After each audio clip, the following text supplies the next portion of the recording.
Parlons bien-être. C'est vendredi, Coralie Dioum est là. Nous allons plutôt parler cuisine, puisque c'est la Chandeleur aujourd'hui, Coralie.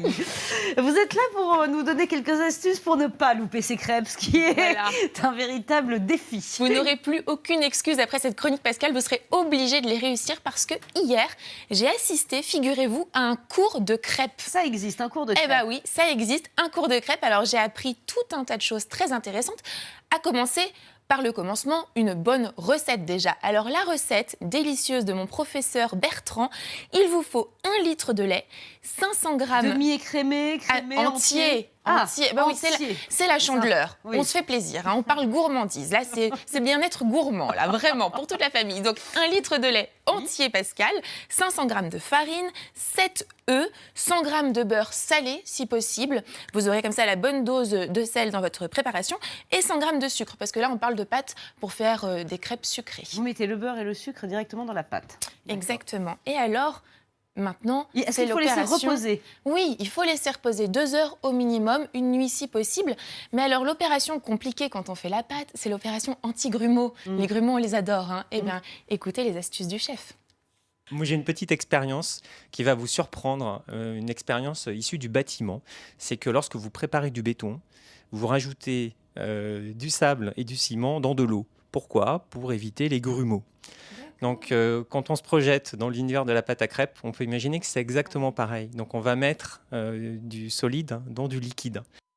Donc, on l'aura compris, la farine dans le lait. Alors qu'on a toujours appris l'inverse. Enfin, moi, j'ai toujours appris le petit puits qu'on creuse dans notre farine et ensuite on ajoute... Non.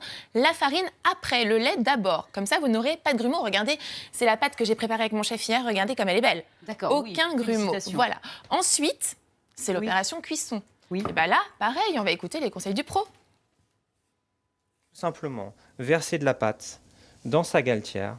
On va l'étaler avec le râteau en faisant attention à ne jamais repousser la pâte, mais en veillant à toujours caresser la pâte et en la ramenant vers soi avec le râteau.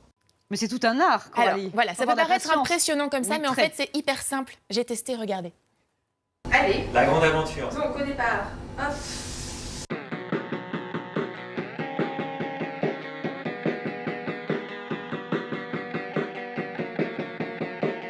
Fantastique. Oh, merci Bertrand, super. Je vous félicite, Coralie. Merci beaucoup. C'est très beau. Je suis assez fière de moi.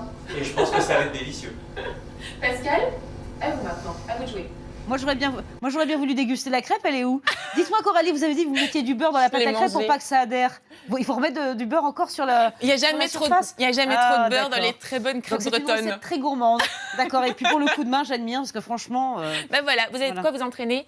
On attend les photos. Après Mais vous allez faire des crêpes pendant qu'on finit l'émission, puis on les dégustera ensemble. Après, pour le petit déjeuner, Coralie, c'est votre mission. Merci beaucoup. Mission acceptée.